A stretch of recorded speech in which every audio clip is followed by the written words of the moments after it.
From being a part-time cashier in a bank, 3 kids under the age of 6, you had to make it work. From Humble Street to Harley Street.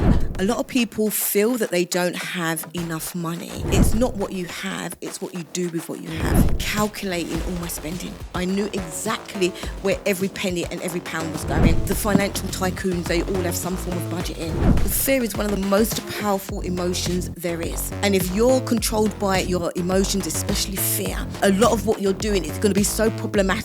You're on social media and looking and you're seeing all these people having all these things. For one, you don't know how they've got it, what they've had to do to get it. What a bloody hero you are. Hello and welcome to another weekly episode of Strategy and Tragedy, the business podcast, which is all about sharing the highs, the lows, the realities of what it takes to actually build a successful business today. I interview phenomenal entrepreneurs, investors, subject matter experts, one of whom joins me on today's show. I'm going to be interviewing Norma Cassius, the money mental health expert. Norma, welcome to the show. Hi, thank you for having me. So money and mental health, they are so closely linked. It's absolutely so perfect that you have dedicated your expertise to like those two areas combined. Was it one first, then the other, or do you do them both combined? Talk us through your background to kick us off firstly. Sure. So it was the financial side of it first. So I worked within the financial sector for over 20 years. Whilst working in the financial sector, I became a single mother. Wow.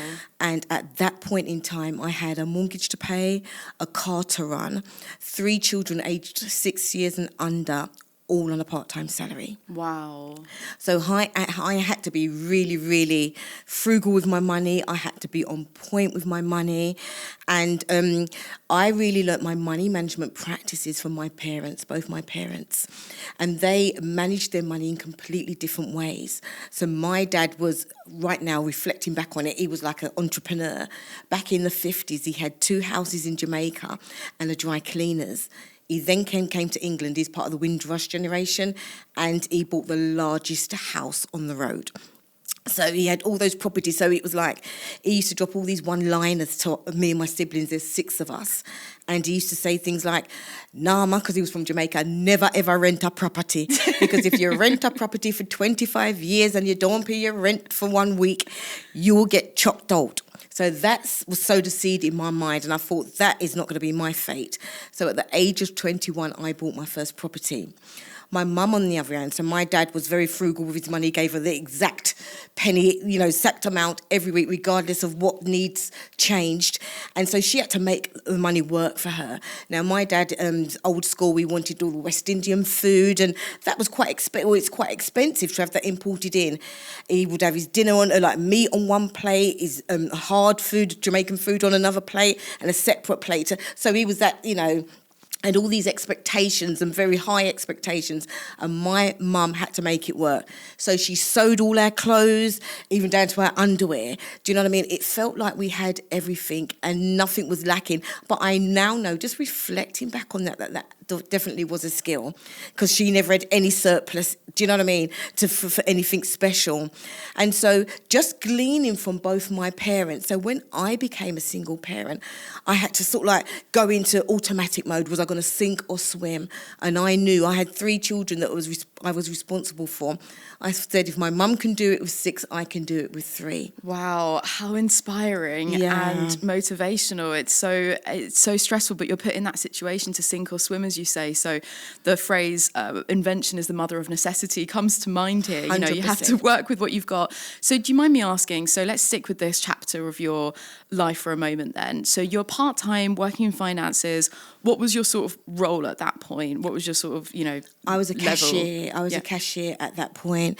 That's the first entry role that you get within, it was Abbey National at the time. I'm not sure if you're familiar with that. It's now Santander. Yeah. And so I was a cashier. I was working part-time. It was such a stressful time, being a single parent anyway, but, dropping my kids off at school, driving to the station. Thankfully, unfortunately, I did have a car, and I live in East London. I was working in West London. Wow. I had to rush rush to work. It was like 4 hours, my part-time work, do my work, and you couldn't leave if your till didn't balance. So the stress of that with life, and do you know what I mean? Just all of those stresses, making sure my till balanced every day, that was just a stress for, any cashier. Yeah. Then rushing home, rushing back, picking up the kids. It was a stressful time, but do you know what I mean? It does make me emotional sometimes, because it was very challenging, and I had to make my ends meet. I had to make my money work for me, and I just think back to a lot of people in this, especially economic crisis, a cost of living crisis, where they don't have any financial education, or they don't have any, they've not learned it from their environment. Yeah. They've had to just make their own way, and a lot of people can't make it work. Yeah. And so that's where, my money and mental health combination comes in. It makes total sense, and we're definitely going to get stuck into all of that. But first of all, Norma, I need to say, what a bloody hero you are. Thank you. I talk about, and by the way, I do recommend listeners, straight after this episode, stick around, listen to episode 0. It's only 6 minutes long, put it at double speed, it's 3 minutes. It just explains a bit of the philosophy and the context to the show. One of the things that I talk about in that first 0 episode is how much entrepreneurship has become overly glamorized in recent years, especially with tech entrepreneurs. You've got the likes of Elon Musk, Mark Zuckerberg, the classics.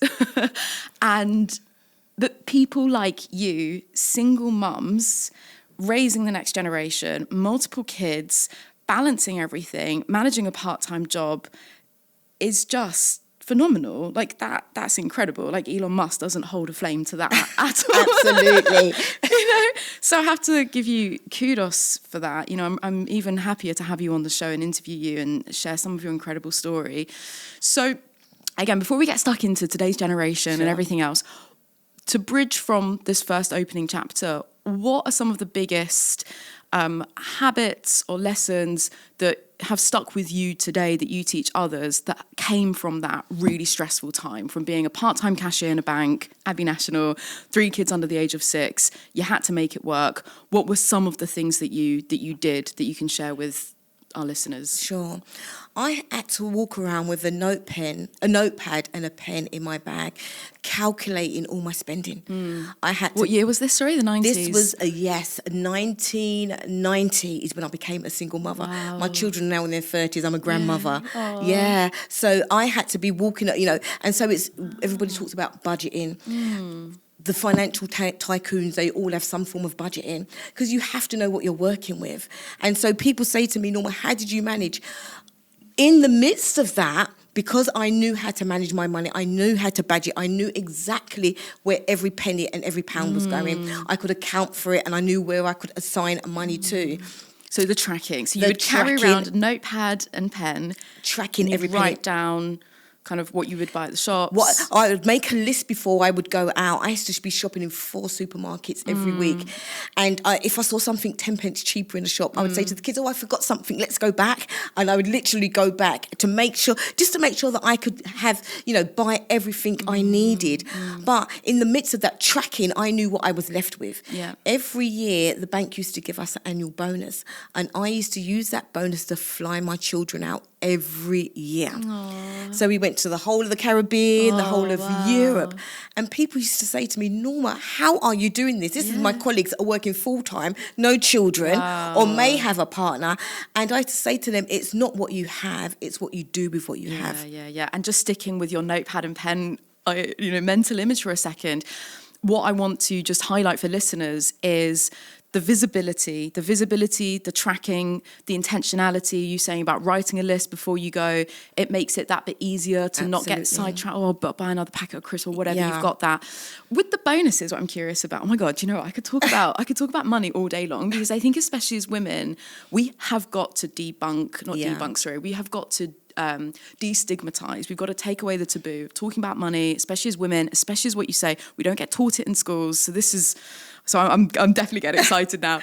So question for you. So bonuses, why, apologies if this is super personal, but I'm just really curious. No, it's fine. Why did you decide to put that money towards the family holidays as opposed to putting it into more of a buffer for savings or investments at that point? What was your rationale behind using your bonuses in that way? For me, I felt back then there was a stigma, and there still was a stigma for like single parents and your children or your family's less than. My children have all got degrees. Do you know what I mean? I made sure that we had the best of the best my money could buy. So I had a mortgage. So for me, I felt I had some type of investment. And so therefore, you know, I've struggled all year to make ends meet. Let me show I wanted to culturalize my children, to show them that, you know, we can still have a good life. Believe it or not, when we used to go on holiday, their rucksacks were filled to the brim. Now, it weren't with dollies or electrical toys. It was rice, biscuits, and me being resourceful again. And I took that from my mum. Do you know what I mean? So when we got to our destination, we just had to buy like meat and fruit. Do you know what I mean? Wow. Just to make sure that we could happen. make it happen. Yeah, I love that. I love how you actually reframed that misconception for me there around these holidays being an investment in your kids, culturalizing them. You still got to live your life as well. Absolutely. Which, you know, money as a tool as well. There's so much emotion wrapped up in money. There's so much stress. Again, the mental health connection we'll talk more about. But it is a tool. It's a tool to enjoy yourself, see the world, invest in yourself, whatever you decide to put it towards, but just doing it in a sensible, strategic way.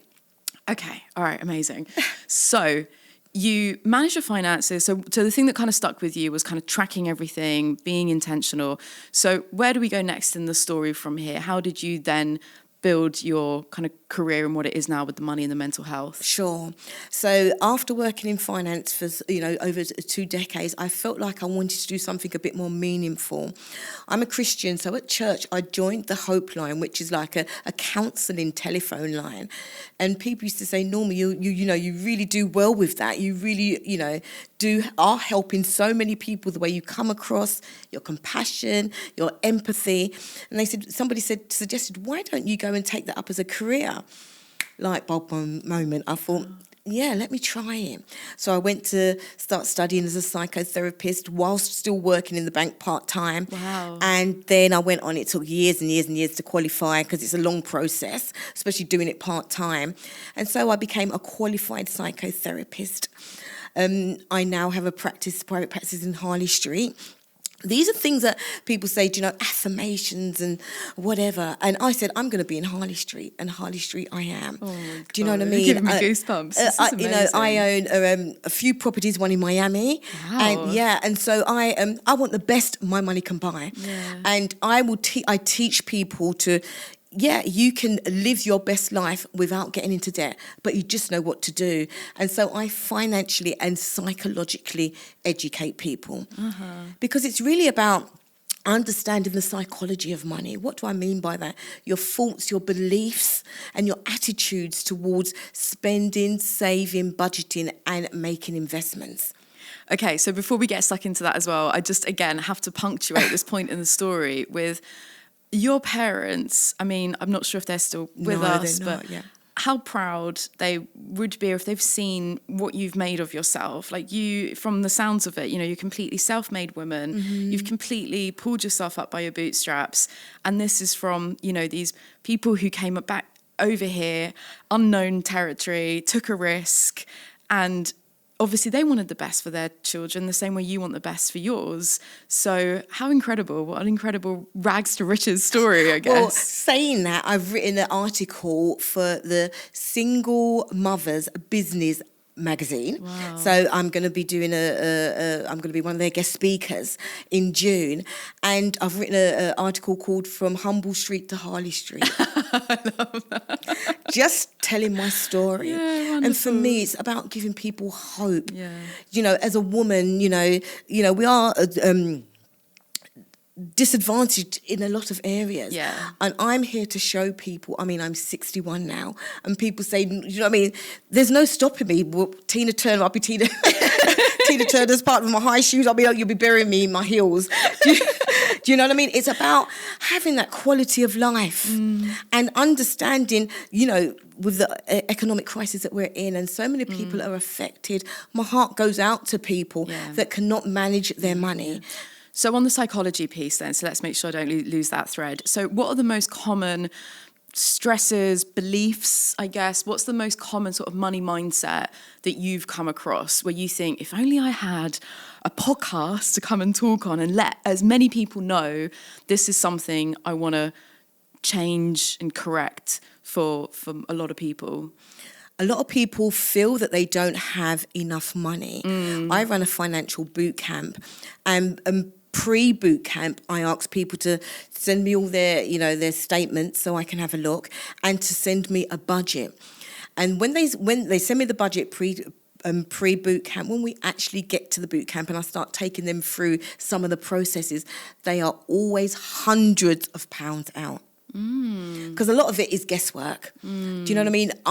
Part of my boot camp is going through a budget process, and budgeting is just not your income and expenditure. It's techniques and skills to budget properly. Because if it was that simple, everybody would be budgeting. It wouldn't be a problem. But it's finding those financial leakages. I mean, we work a lot. Nowadays we use our card for most things, right? And people just swiping left, right, and centre, not recording anything. Yeah. And so when they look in their account one day, they look back into that account, they think the account's been hacked. No, it's because things have been coming out which you have not been keeping a track of. This just goes back again. I want to highlight the importance of the tracking, the visibility, and I think so many people, myself included, I'm definitely better at this now than I used to be, but I would imagine the vast majority of people, they don't even like looking at their bank account, right? They don't want to check it. They don't want to see it. It's out of sight, out of mind. And then, as you say, when you do invariably have to go and check it at least kind of once a month or whatever, it's like, oh my goodness, I'm always flabbergasted how much I spend on things like coffees, actually, just like takeaway oat latte, especially here in London. Like it's creeping up to the best part of a £5. Yeah. £5. And as you say, if you have one coffee out and about, say you swipe on your card, 5 coffees a week, that's already £25, that's £100 a month. You're like, wow. And that's just, it's the leakages, as you say. Absolutely. It's the leakages. And so for me being a single parent, I wanted to live my best life. And that's what I want everybody else that I work with to do the same. So for example, that's a good example. Starbucks, I think Pret as well, they do like a coffee package, whereas I think it's something like £20 a month or £25 a month. And you can have 5 cups of coffee or whatever your drink is a day. So, I mean, you instead of paying £25 a week for the 5 cups of coffee, you can spend £20 or £25 a month for 5 coffees per day. If you can't afford that, somebody at work, if you just double up, do you know what I mean, to £10 each. Are you saying that's a good deal? That's a good deal. Because I thought where you might be going with that is the danger also, not only with the cards, like you're saying, swiping here, there, not having that same visibility as going around with a notepad and pen, but with these sorts of things, with like subscriptions and packages, these sorts of offers, it's easy to sign up to stuff. Absolutely. Thinking it's a good deal. Yeah. And believing that you'll use it more than you actually will. Absolutely. And that's part of the exploration I do with people, finding those financial leakages, going through all of your expenses. If you have whatever subscriptions you have, then let's talk about those subscriptions. Are they working for you? When was the last time you used it? Do you know what I mean? Because some people say, it's something I really need for my mental well-being. I need my coffees every day. Then stick with it. Where else can we cut back on? But be realistic. Do you know what I mean? Yeah. Live your quality of life without the pressure, the stress. Yeah. Do you know what I mean? Does that make sense? I definitely do, completely. And I feel really aware of how imprisoned we are in not only our capitalist society, but also our world of social media. My background is in marketing, and I have enough of an awareness and enough knowledge. And also I'm very thankful that I grew up without social media. So I had the my brain could form of its own. But these days you've got ads coming at you left, right and centre. And you just saying there, your comment about, needing the coffee. It's like, okay, what do we actually need? What do we actually need? All right, so I'm conscious of applying this, connecting this conversation to entrepreneurship. So obviously my listeners are founders, they may be thinking of starting a business, or they've just started, potentially a bit further along and looking to scale their company. So, money's what makes the world goes round. We all need money. Finances applies to everyone. But just looking at it through that sort of lens, I guess to start off with is, what tips could you give earlier stage entrepreneurs if they're thinking of setting up a business? Entrepreneurship can be a privilege. You need you need money to get going. It's a risk. Sometimes you need to hold on to your part-time job to feed your 3 kids. How could they overcome maybe limiting beliefs with their money if they're thinking of taking that leap and going into entrepreneurship? Sure. I think the first thing to do, as I said, is to know your numbers. Know exactly what you do have. Because obviously if you're starting a business, obviously there's going to be expenses, right? And it's understanding exactly what those expenses are. Another thing I would say, once you know your numbers, then you'll know if you'll need to get a loan, whether you've got savings that can, that can pay for what you need. It's about knowing what you've got. Once you know what you've got, then you know what you need to do. Another thing I would say is if it's just a thought, and you've not taken any action yet, knowing your credit score. Because if you do need to take out a loan, the better your credit score, the lower interest rate, the better financial products you will get. So, if you need to take out a loan and say like £10,000, for example, and your credit score is quite good, you would get a much lower interest rate for somebody that's got not a good credit score, and taking out that same loan, they would get a much higher interest rate and they would have to pay back much more. So it's, again, understand, preparing. It's something that you just don't go into. It's about doing your homework, doing your due diligence in whatever you need to do, and making sure you're in the right frame of mind as well. Because I've worked with many people and their money has really overwhelmed them to such a state. We can't even look at the finances. We have to work with your mental health first to get it in the right place. And I'm not talking about severe. I mean, I've worked obviously on the scale of mental health. Just the stress and anxiety that it's causing people. When you're in that high levels of anxiety and stress and even depression, you're not able to make informed decisions.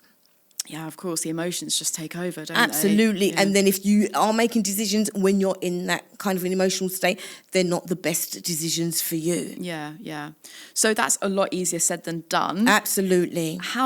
What can be the first steps that people can start to take to calm down the nervous system? Again, I know we're kind of oversimplifying it in conversation, but the stress, the anxiety, the depression, what can people do if they're maybe like on that, in that middle space, like, oh, I'm a bit antsy about it, but how can they avoid going too far down? Yeah, as I said, once you know what because the financial and the stress and the anxiety, a lot of that is about not knowing and not understanding exactly your financial situation. So it's like getting confidence with getting a handle of what is going on.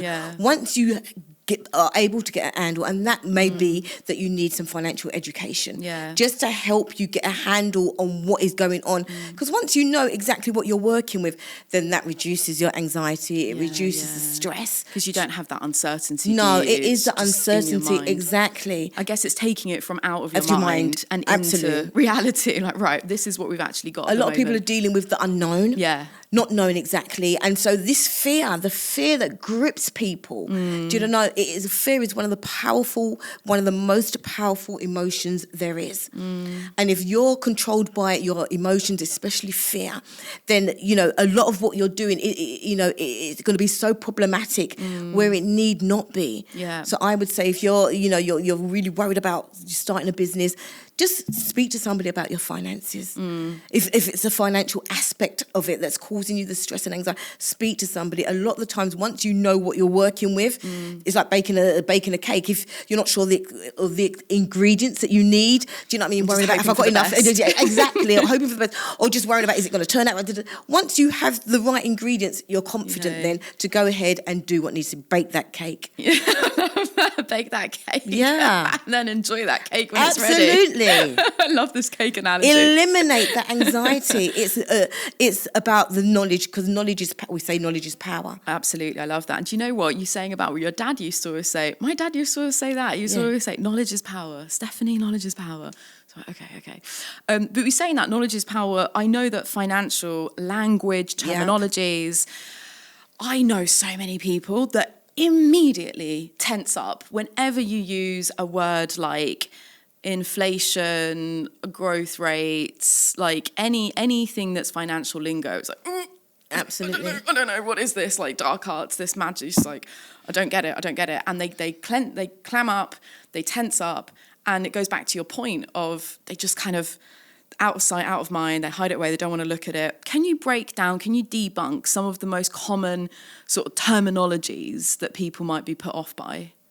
Well, as you said, before I answer that, the Financial Times did a survey and found that 90% of people in the UK admitted that they learned nothing at all or very little about financial education. Not at all surprised. Absolutely. So any words other than budgeting, saving and finance, but which people understand, all of those other terms, like you said, inflation, do you know what I mean? All of those type of financial language throws people completely off, knocks their confidence to the floor. Exactly. So I'm in Harley Street, so I'm working with experts in their field.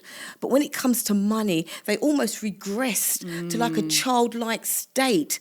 And you see in their whole body language, it's because they're so afraid and fearful of, what money means to them. And so just working with just basic knowledge, taking them back to school, almost primary school language to help them understand.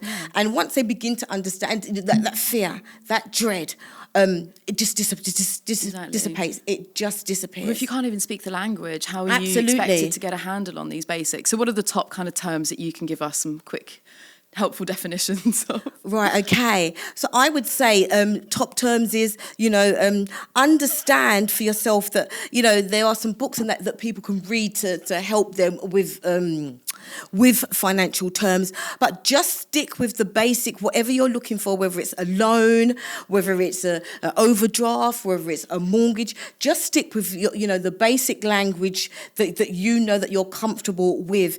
Don't get into anything that causes you the anxiety. Do you know what I mean? Yes, we know about inflation and what does it mean to people, but if it's not going to affect you, then I would say, that you don't need to worry about that.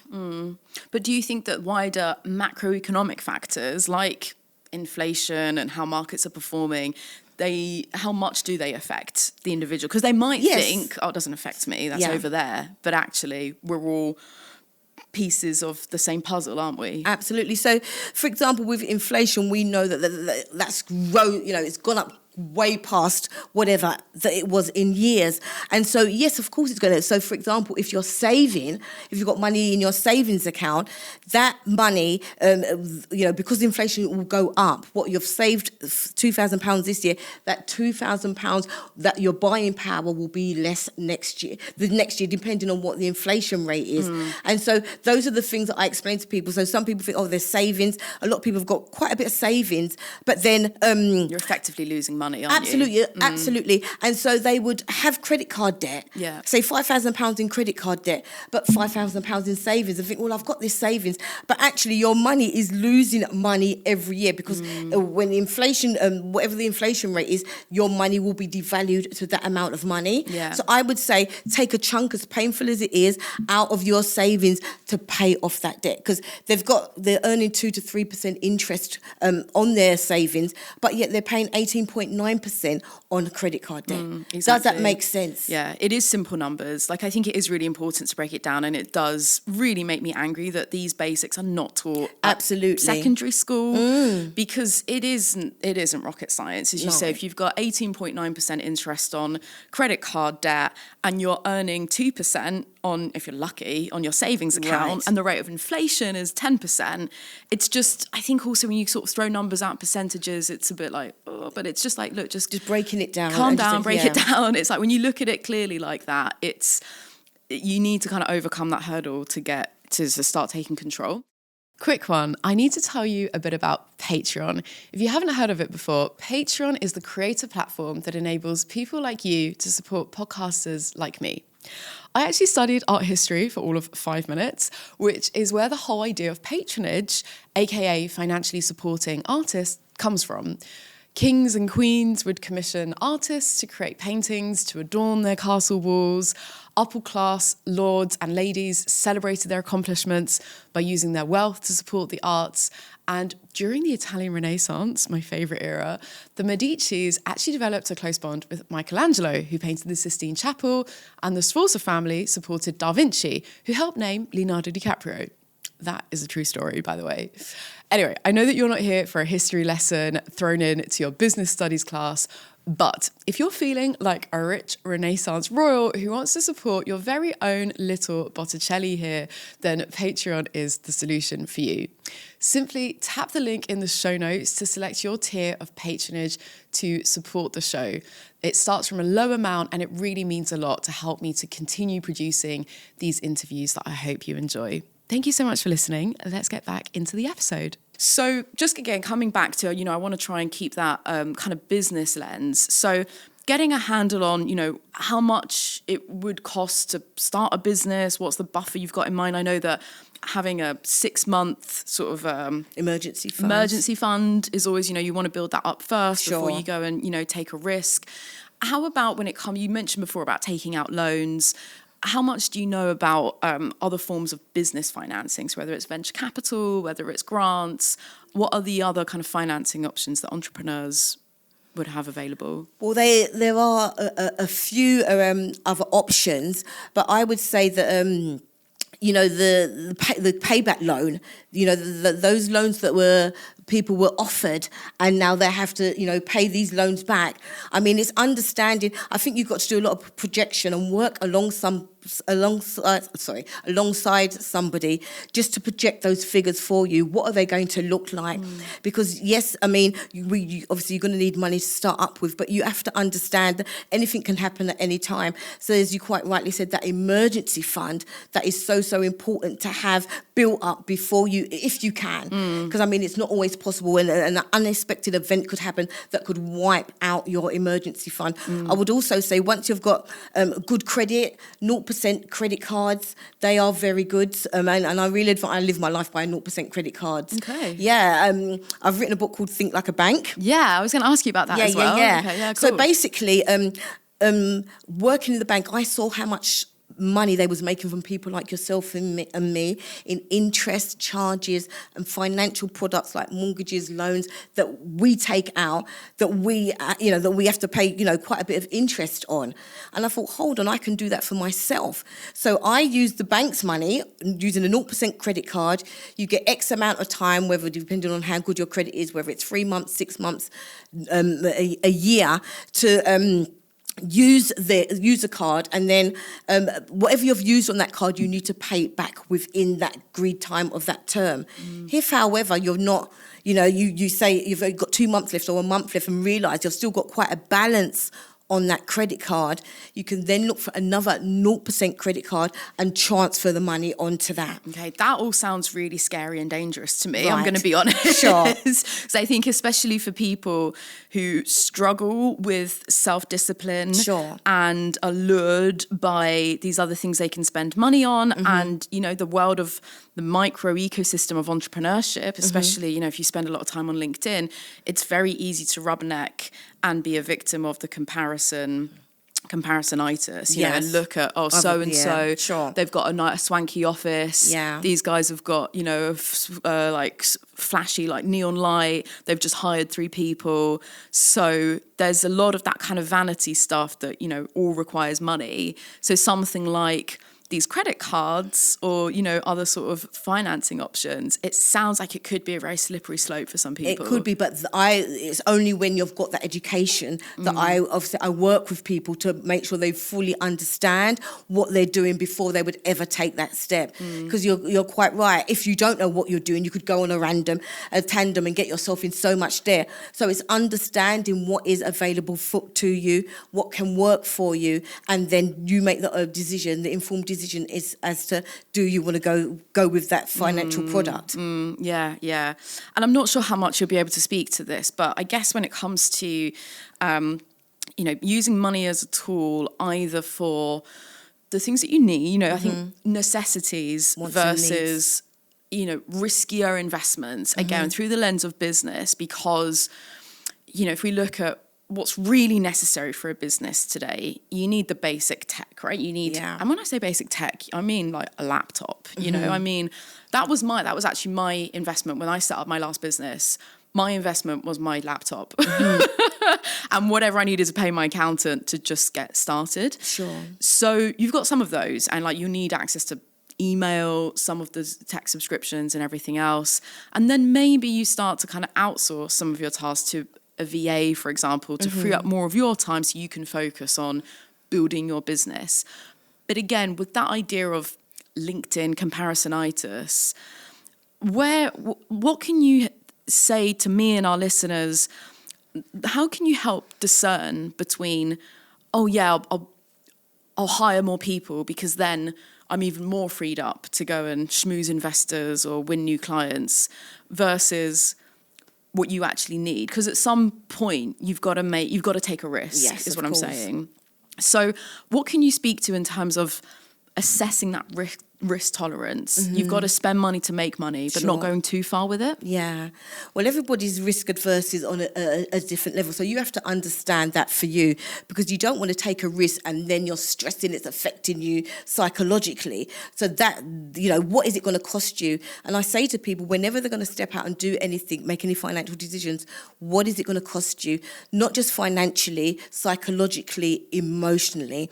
And so like you say, you're looking on LinkedIn and you're seeing all these other people, the comparison, or whether you're on social media as an individual and looking and you're seeing all these people having all these things. For one, you don't know how they've got it, what they've had to do to get it. Yeah. But you have to know for yourself, is this an actual need or is it a want? You have to make that decision for yourself. Does your business actually need this right now, or is it something that you can do, or you can find, you could maybe have to find a volunteer to do what you need doing. In the meantime, whilst you're building that business, and at some point when you've got some revenue there, you've got some capital there, you can then obviously pay, spend some money to employ somebody.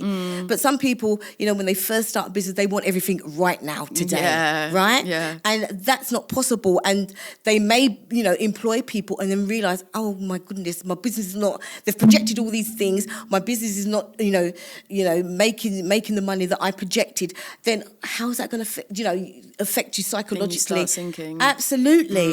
And so it really is so important to really understand for yourself we have to make risk. We have to take that step. Some people, and that goes back to your psychology of money. What does it mean to you? Do you know what I mean? What is your relationship with money? What is your attitude towards money? Because if you feel that wherever your money management practices have derived from, if if it serves you well, then you may be able to take that risk and, not have the anxiety and not have the stress. But if you feel that, if you've had bad money habits and you're just taking on all these different things, not counting the cost, as I said, psychologically, financially, emotionally, then, you will get to a place where you will, be stuck, and obviously it's going to affect your performance, affect your business. It has such a knock-on effect. Yeah. I love the creative thinking that you share there a little bit as well, with different possible solutions. You mentioned about, could you get a volunteer? Could you get an intern, not to exploit, any bad labour practices, but are there other ways? Do I came across something yesterday, which was around, there's another startup that's helping to aggregate a load of these big subscriptions for other startups. Oh, wow. So that you can get the bulk benefit, discounts that the big companies do. So there's things, just little things like that can help. But I guess you don't want to go too far down the other end of really scrimping and saving. Absolutely. Obviously, there were moments in your life you had to do that. There are moments in many people's life where you have to really look after the pennies. But if depending on your particular situation, you can spend too long overthinking, sweating the small stuff. Sometimes you got to be like, look, get your bases sorted, cover all your bases, get a firm handle on things, And then, as long as we're being sensible about it. Absolutely. I think that really goes back to your personal, because my area of expertise is personal finance. And I think that really mirrors when you go into business. So if you're quite frugal and, frugal about your money and whatever, that will, you could be waiting too long and thinking, I can't spend, I can't employ somebody. Yeah. That really mirrors how you are with your money in business. Yeah, that really resonates. I'm really glad you say that, because I know a lot of the talk has been like slippery slope, getting, lured by the social media machine and, going overboard with the, credit cards and getting yourself into debt and all that horrible stuff. But what you've just said there really resonates more with me in particular, because I am more kind of frugal, more saving, and you're totally right. My personal money mindset absolutely came through in my business. I don't think I was risky enough with my business. I think I did play it too safe or so cautious, and like opportunities can pass you by. It can be the opposite. Absolutely. What I used to think of is, I think the best analogy for business in general is driving. I think driving a car is the best way to kind of describe what it is like to run a business. You've got a destination in your sat nav. You got to work out how to get there. There might be other passengers in the car with you that are coming along for the ride. You might have some tunes to stick on to motivate people. And linking it to this part of the conversation here, it's almost like, being too overly cautious and sweating the small stuff is like going too slow on the motorway, which can be just dangerous, as if not more dangerous. Yes, absolutely. So I feel like I was driving too slow on the motorway. So you've still got to have that level of confidence, haven't you, to succeed. Has it changed now? Yeah, but it is, like anything. Thank you for asking me the question. I'm usually the interviewer, but it's not lost on me how much time it takes to rewire the way that you think, absolutely, to shift your mindset, to change your habits. And I think you've got to be, I need to take my own advice, what I'm about to say. You've got to be kind on yourself. You were saying before about instant gratification, wanting things, straight away. It's the same thing with the money mindset. I can imagine in your practice as well, you see people that just want to have these things solved. But when it's in your head and your emotions, your mind, everything, that's a lot to unpick and rewire. Absolutely. It takes time. Absolutely. So the answer is yes. The first step, as always, is being aware, and then being aware even when you relapse and you step back on those things and be like, remember when you did it that way before? Maybe try it like this. And it's like you're overcoming a fear. Yeah, you've got to take small baby steps. Yes. Maybe let's go a bit further here. It didn't work. Okay, that's fine. Let's, Is there any sort of time frame that you can speak to that? I'm sure it's how long is a piece of string, but in your practice, in your field of work, is there a rough ballpark of how long it would take for someone to rewire? Sure. Their patterns? When I run my financial boot camp, it's a whole day boot camp. It's intense. It's a boot camp, right? So you're going there for some kind of change. The awareness that I raise and the light bulb moments that people have, just that one day, laying that foundation, do you know what I mean? Setting that foundation, that is the start of the journey. Because people come in so unaware. As I said, I'm working with people from all different walks of life. Just having that awareness is such a rude awakening, I would say. And I think after that, just working with people, so as you said, it's how long is a piece of string?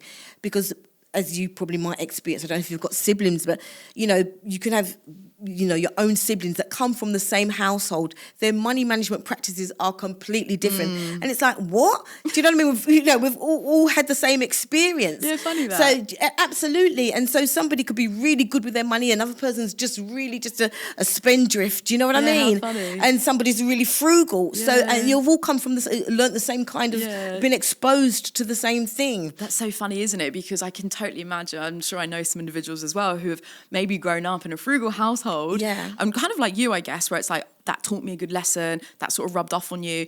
And I know other people who would say the opposite. You know, we all create our own narratives. They'd say, oh, because I grew up in a frugal household, now I need to, you know, enjoy my money. I never got to have it as a kid. You Absolutely. know? And so it's how we internalize it, how we process how our experiences will influence our behavior with money, our attitudes towards money, our relationship with money. And so answering your question, it is such an individual thing. Yeah. Working with partners, or sometimes I feel like I have to be the referee, right? Because, do you know what I mean? They're coming from two different walks of life. And so trying to bring them together to a common ground where they can work together to set their financial goals, you know, work through their financial situation together. It can be so challenging with one couple and another couple. Yeah. It just depends where you are and how willing you are to work through this process of unlearning and relearning. Yeah, exactly. And it takes time, patience. Absolutely. You got to be kind on yourself. Absolutely. And it's okay if things, because 1 month is, you know, 1 month can be completely different to the next month. An unexpected event can happen. Yeah. A job loss, somebody's ill, a relationship break, that just throws your budget in and everything out the window. And it's about how do I contain them? How do I ground you to help you get back on track? Yeah, life happens. Absolutely. All right, one of my last questions, which I feel, as always run out of time. I always would love to ask many more, but can you give any really practical, like real world tips that can help us, whether it's as individuals, in a partnership, with friends? How can we talk about it more? Because I do feel that talking about money, whether it's personal finances or business, I feel like that is a huge barrier to making more progress. Yeah. I was saying before, destigmatizing it, taking the taboo away from it, again, especially as women as well. What can we do to kind of overcome the awkwardness, to start bringing it into conversation a bit more? Sure. Well, I think, you know, we have gatherings as women, we're going out as women, we have WhatsApp groups, you know, we're on social media a lot of the time. Do you know what I mean? And I feel it's something that, you know, a lot of people, because where they are financially, there's a lot of shame, embarrassment, and all of that stigma that goes with it. But I think, you know, just being open, sharing your story. Do you know what I mean?